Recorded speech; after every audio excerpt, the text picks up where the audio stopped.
Many of the most popular horror movies of the past few decades owe their beginnings to a pair of paranormal investigators, Ed and Lorraine Warren. Their case history includes Annabelle, Amityville, the Perron Family, and the Snedeker House, which inspired The Conjuring, A Haunting in Connecticut, Amityville Horror, and the Annabelle movies. This week, we'll be talking about the investigators behind these movies and the true stories that inspired them. Welcome to Let's Be Briefed. I'm Sydney, I'm Sarah. and I already said we're talking about Ed and Lorraine Warren.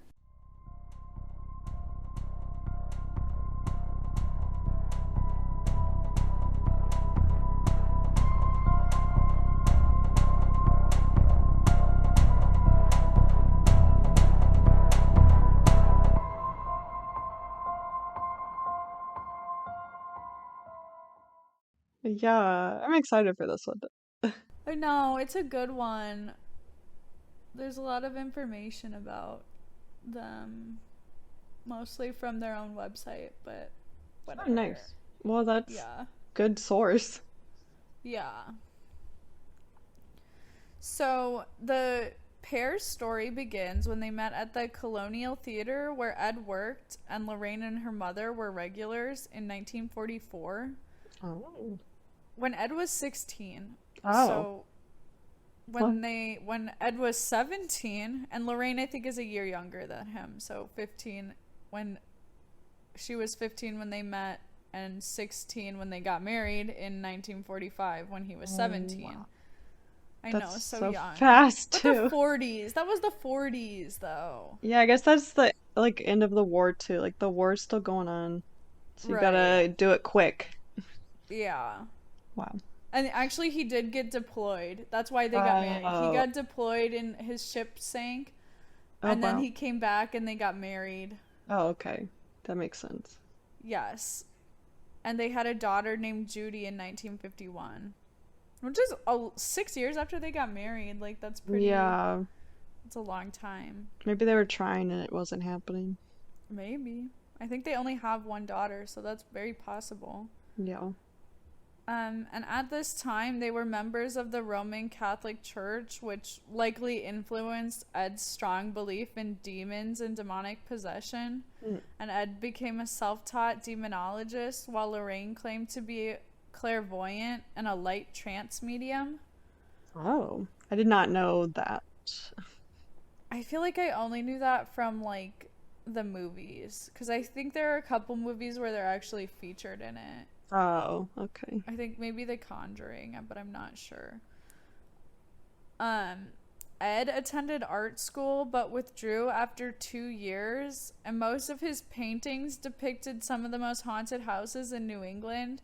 Mm. And after withdrawing from art school, Ed and Lorraine traveled throughout New England, setting up pop up shops where he sold his paintings. So obviously, like, this is a passion of theirs. Right, Like, yeah. he's obsessed. Wow.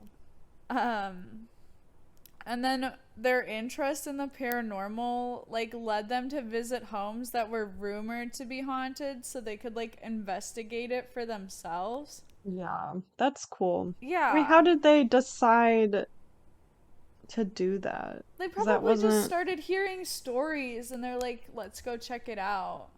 Like if you yeah, hear someone says, "Oh, this person's house is haunted," they're like, "Let's just show up and see what happens." that's true. And they probably could like say they're gonna help them, right? So, Right. yeah. Wow. Yes. And then in 1952, the couple founded the New England Society for Psychic Research and they began to like take on cases as like a profession, I guess. That's I cool. Yeah. know. I don't know if they got paid though. I feel like they didn't get Um, paid, but somehow they were doing it. Maybe just adds to the mystique of him as like an artist and helped him sell his oh, paintings. maybe. But the NESPR, New England Society for Psychic Research, oh yeah, NESPR still exists today, although Ed passed in I want to say 2006 and Lorraine passed in 2019. Oh, so pretty recent for her. I didn't know that. Yeah. Yeah. Oh.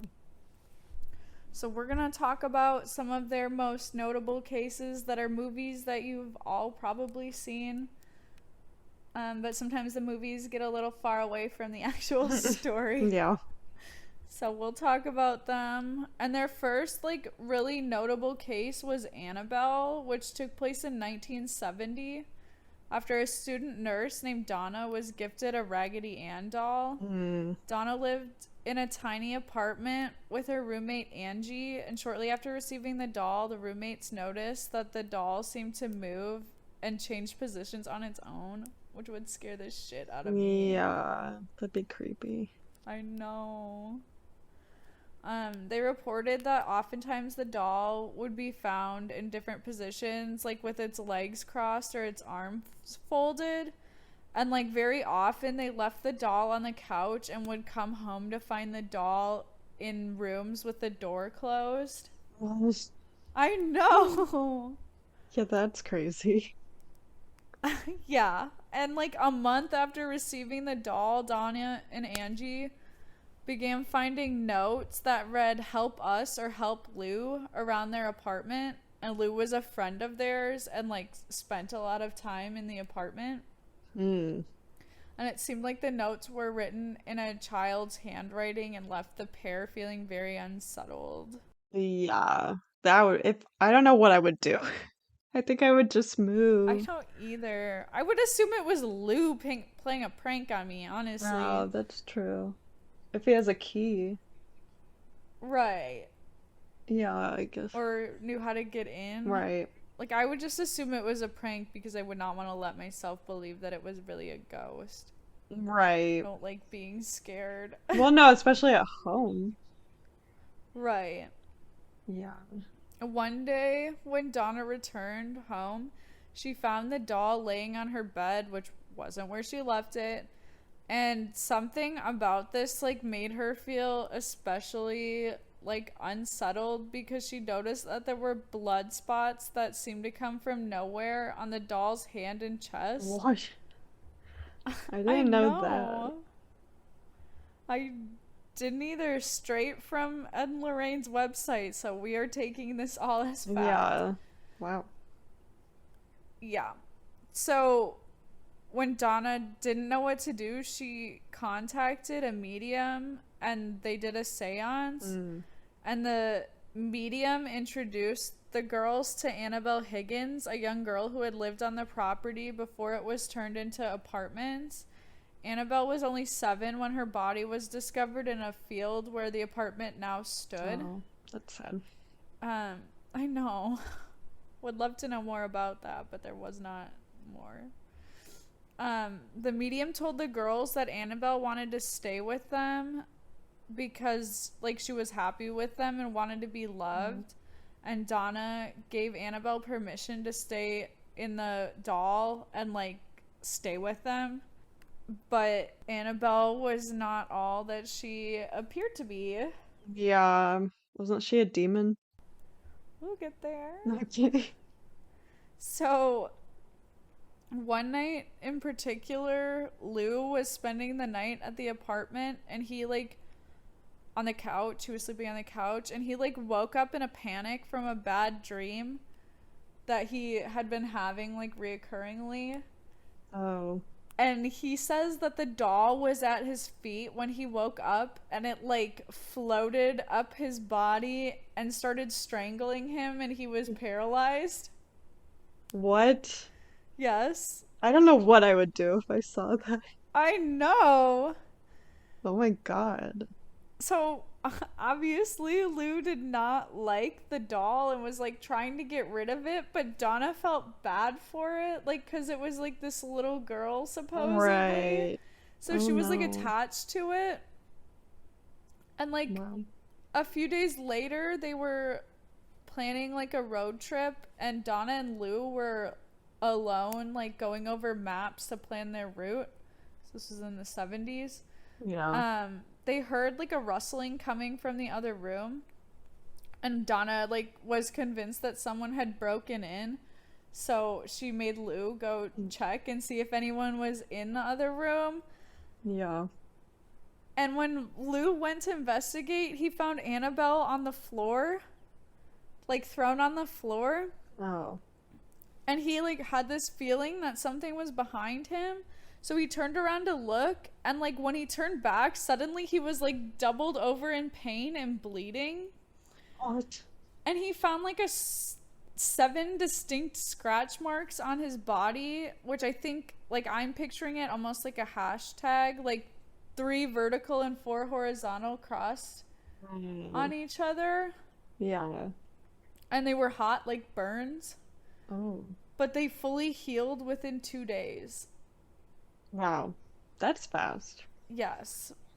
But obviously he was unsettled. Yeah, I would never go there again. No. And obviously Donna started to worry that the spirit that was in her doll was like not a little girl but something like evil, so they contacted Ed and Lorraine Yeah. to come in and check it out. And Donna, they basically told her that like human spirits can't inhabit inanimate objects, so whatever it was like non-human, which leads me to believe that it was like a demon. Right. And that the spirit preyed on the girls' compassion and like tricked them into inviting it into their home by, you know, Yeah. oh, I'm a little She girl, gave let me permission, in. right? Yeah. Yeah.